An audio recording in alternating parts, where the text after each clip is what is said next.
How's it going, guys? Today we are talking about handle materials. Let's do it.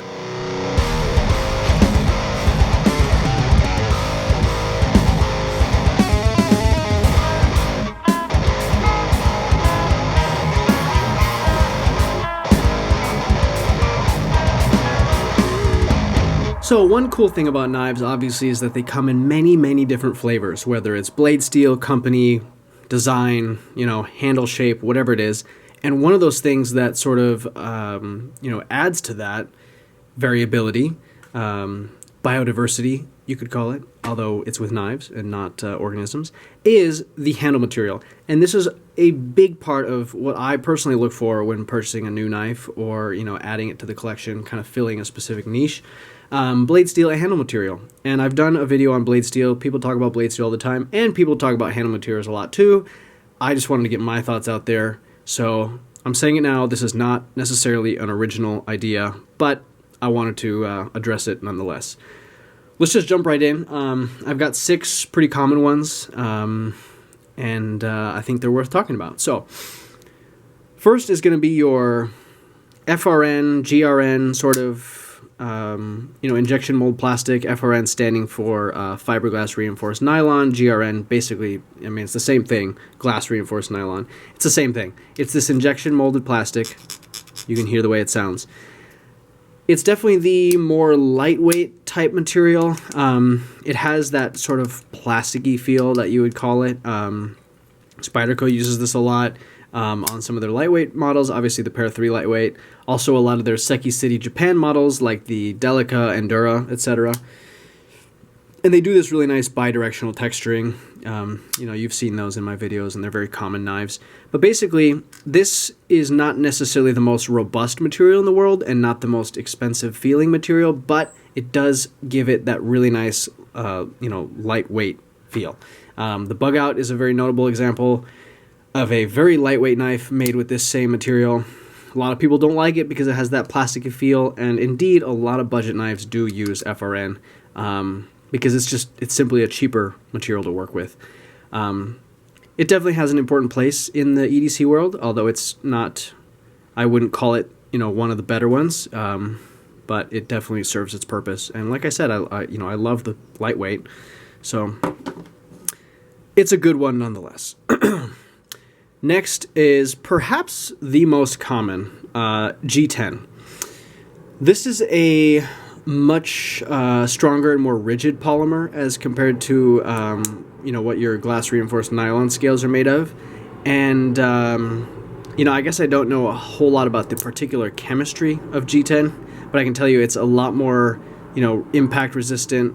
It's a lot more rigid. So this knife doesn't have any liners in it, and you can see I'm pressing on that, and there's just no flex whatsoever. It's a very rigid polymer, and it's a very strong polymer. And so you have some really, more heavy-duty knives that are actually made of G10 that can withstand quite a bit. Like, for example, the 940, which isn't necessarily a heavy-duty knife, but it's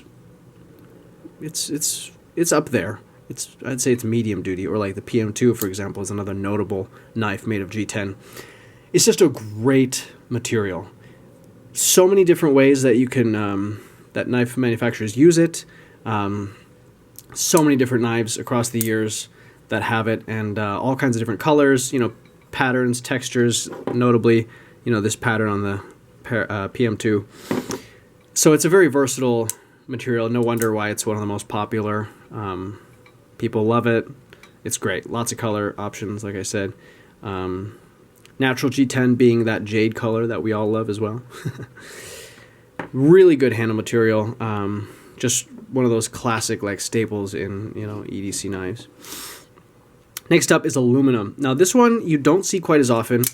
Very prevalent in the Micarta lineup. They do almost every one of their OTFs with aluminum body. That's kind of their standard. Aluminum is a nice lightweight metal, and it's a higher quality material than your standard stainless steel handles. And I didn't bring one here today, but it's stainless steel frames are heavier and they're generally a lot cheaper. Aluminum is nice because it's still pretty strong, but it's very lightweight.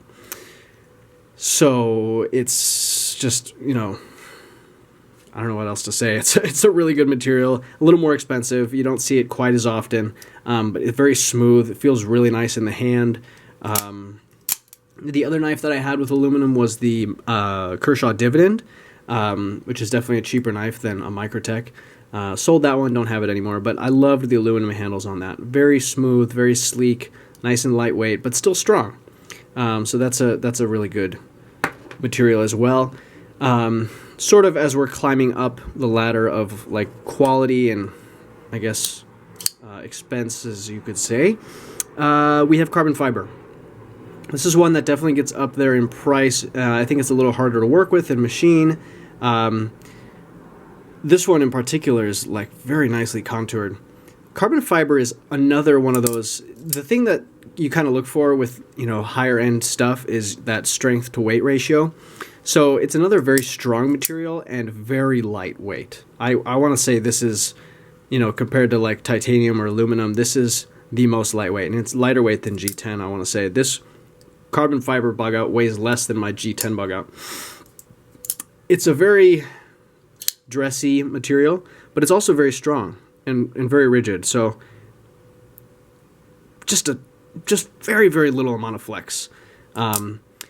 And if you know the bug out, you know that there's no liners in there other than the little one up to there. So it's just a solid slab of carbon fiber, and it's very strong and very lightweight, which is something that is really nice.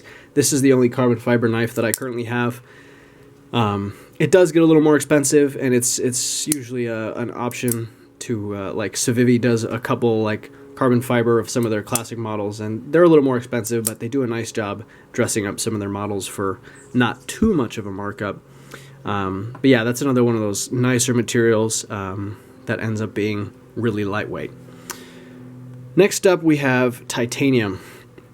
Now we're sort of getting on the upper end of like our material costs. Titanium is really cool because once again, very strong, but nice and light. Now it's not as light as carbon fiber, but it's, the things that you can do with titanium, for example, this very nicely milled dragon scale pattern, just make it a really cool material to work with, to buy, because there's so many cool things out there. And it has a particular feel, I would say, that other handles just don't quite stand up to. And I think to realize that, you really got to have it in hand. But it's relatively lightweight, again, compared to your stainless steel handles. Very strong, very robust. You know that it's not going to fail on you. And like I said, the things you can do with anodizing, milling, companies out there do really cool things with their titanium. And just make it really special. And it's just one of those sort of iconic, like high-end materials that I personally love, and I think a lot of people out there also love, because that's kind of what drives the market. Lastly, now I don't have a full micarta knife, but this is the closest I'm going to get for now, is the micarta inlay. So micarta is sort of a canvas material that they impregnate with resin, and they use that to make the scales. Now this is just an inlay, so this doesn't actually have any structural usage, but it looks really nice. And I have not owned a micarta handle before. This is the closest, like I said, this is the closest I've gotten to it. And it's another one of those like very sort of dressy materials that you see on some higher end stuff that just gives it a really cool natural look. This is natural micarta, but it gives it a natural look. It's just a warm look. And it feels really nice. It's grippy, but it's kind of like got that nice rough sort of farmhouse feel. I don't know. It's another really cool material. I haven't had as much experience with it, but I really like it so far, and it's definitely something that I'm interested in getting more of soon.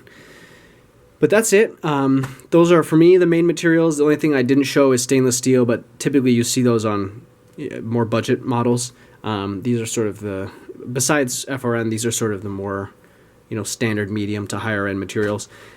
Let me know if I missed anything. I don't think I did. Sometimes there's knives with rubber handles. I don't think you see those as much, especially in the higher end stuff. But let me know if there's anything else. I'd be curious to know what I missed. I think this is the main At least in my collection, this is the main types. But yeah, so that's it for this video. Thanks so much for tuning in, and we'll see you next time. All right, thanks.